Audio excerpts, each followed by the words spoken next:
Hi guys, this is Mike and Jill from Cheap Thrills. Tonight we are replacing our Cadillac STS front brake calipers. So we thought it was a good idea to show you the easy upgrade that we do if you have a Cadillac STS. I'll let Mike tell you about it. So this car has decent brakes. It's 2-piston brakes from the factory.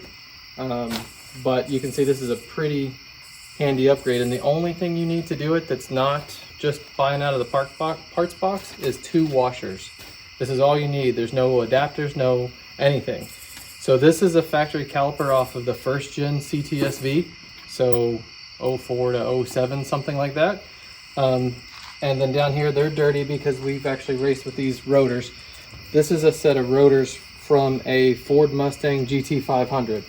So you can look up a 2008 Ford Mustang GT500 with a 14-inch rotors. So this is probably the cheapest, most effective brake upgrade that you can do. And there's a little bit of a, I would say, a hack nowadays. You can actually get on Rock Auto or AutoZone, and you can actually get these remanded now for about $150 to $200, and you can still see their original Brembo brakes, the big 4-piston calipers. And so what we're going to do is we're going to just bolt this right on there, and then I'll show you just how clean it looks. And like I said, you don't need special hoses. You don't need anything other than just 2 flat washers. And Mike, we put this on our Lemons Endurance car, but even if you just wanted to upgrade your street performance, this is still a really nice upgrade, right? Of course, because everybody puts bigger rims on their cars nowadays, 1819's rims, and you know the factory rotors look really small. So even if you're just going from a cosmetic appearance, or if you actually want some better performance, for the price that you're doing this brake upgrade, normally you would spend, I mean, you used to spend a couple $1,000s, and now you're spending just a couple $100s. So it's really silly not to.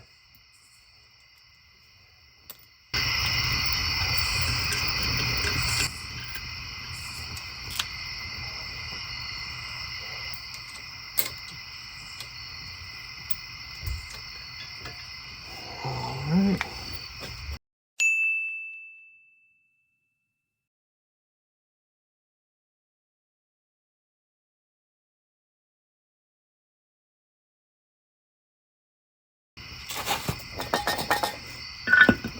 Might want to grab a light and you can shine it down the top and you can see exactly how all we need to do.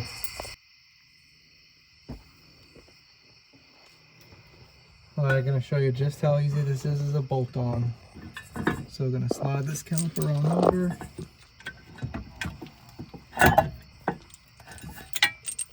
Put the bolt. Put our magic spacer. Hold on, I don't think I have it in frame. We'll do the top where you can see. Oh, I see it, yeah. Yeah. And you gotta just line it up. Get it started. Once it's started. And then before we go any further, alright.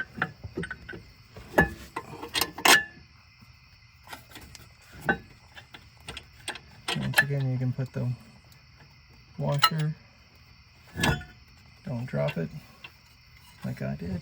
So this is the washer that Mike's using.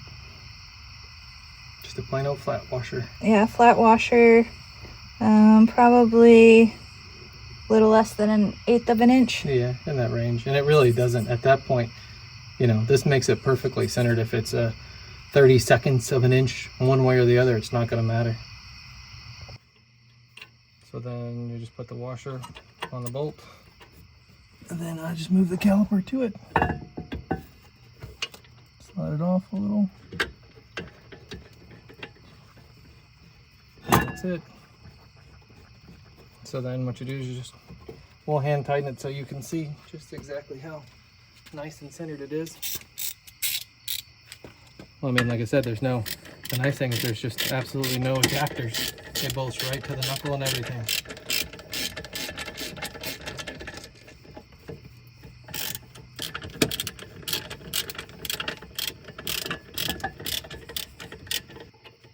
Anyway, you can see, like, this is the factory brake hose, so it's perfect. Don't have to change brake hoses or anything.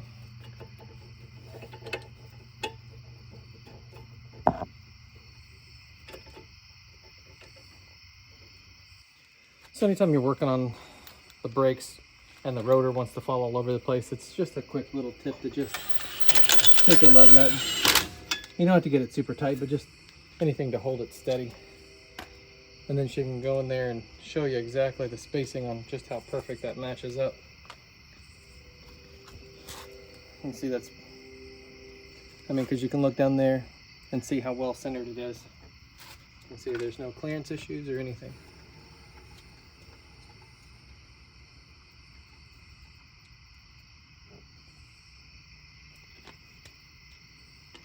Thank you, Cadillac, for not changing your calipers that much. The knuckles. Oh, knuckles. Yeah, that's right, the knuckles.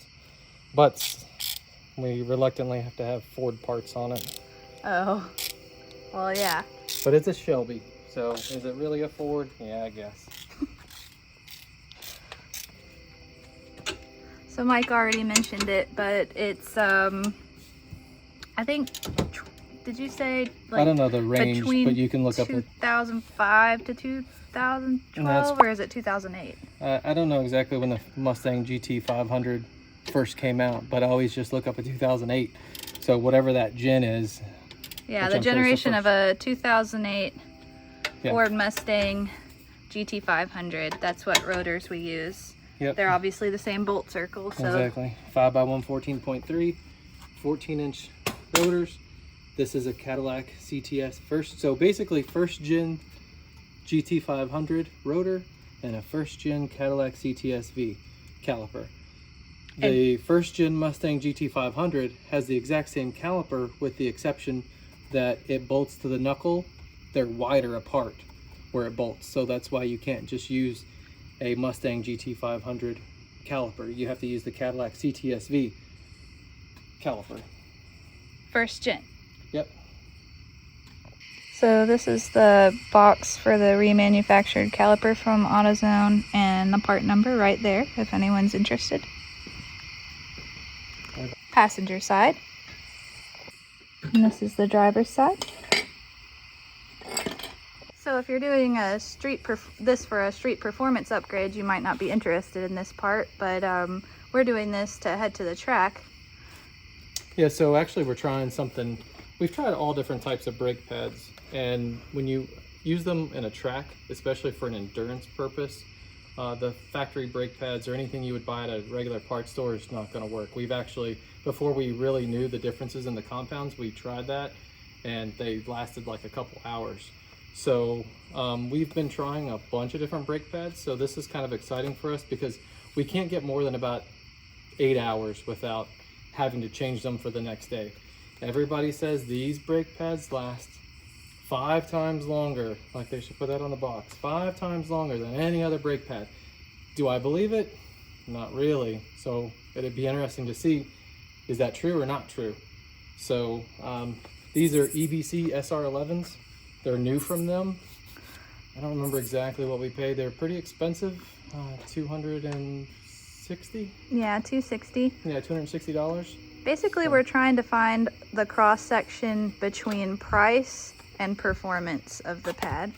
So could we go much more expensive? Yes. Well, but we tried that with DTC 80s and they didn't really perform for us because they did, but not any better than the cheaper $100 Power Stop track days. If you actually remember, the DTC 80s left all the weird deposits and they turned to crystals. So right. those were like $500 brake pads that we actually won because we won a racing event. We never would have paid $500. We kind of grimaced to pay $260, but if they actually last longer, then they actually will save us money. But I will say these are actually, I'm not one that's usually wooed by like nice stuff, especially since it's just a brake pad. But if you look at the back of them, they kind of look like jewelry. They're like laser etched. They are definitely a high quality brake pad. Mm-hmm. Coppery, and then... Yeah, they're very, like I said, I don't know exactly what the friction material is made out of, but supposedly that it lays down a friction layer on the rotor, which actually makes the rotor last longer, not get nearly as worn and hot. So these have a lot of claims behind them. So we usually don't believe it till we see it ourselves, because regardless what people say, you can't believe anything on the internet. So. And anybody who's just looking for street pads, any Brembo pad with 1001 in the part number, that's like the universal code for these calipers, is 1001. So I'm gonna get them slid in.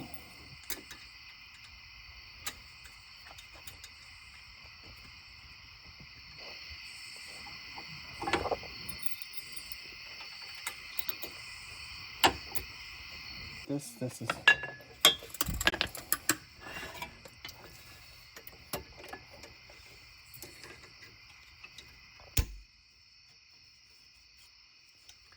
all right.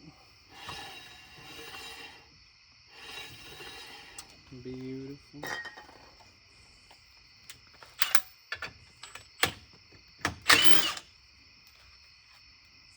All right.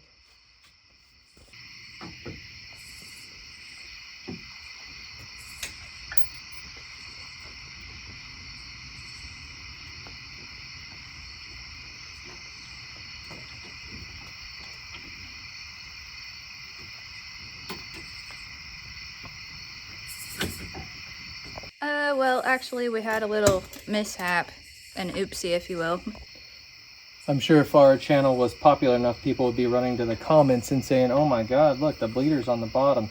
And I didn't think about that because we were just doing a video real quick. But that's one thing that you'll have to do. It's actually kind of funny. So we showed you the washers that are required. There is one other little thing that's really minor that you'll have to do. And actually, we did this a long time ago, so I forgot the little nuances. But if you notice on the new caliper, the silver one, the brake line is actually at the top. And on the old one, our original one, the brake line is on the bottom. So you simply have to take the bleeder valves, put them on the bottom, and put the brake line up on the top. It's really easy, Yeah. but it won't bleed properly if the bleeder valves are pointing to the ground. They have to be at the highest point of the caliper. And they just unbolt and bolt back in, just right? use a wrench. Yep. So now the brake line's on the bottom and the bleeder valves are at the top, like Mike said. And this is the orientation you want to have, not like how it looked when we were first putting it on. So this is what it looks like with the wheel on. These are some Circuit Performance rims that we use.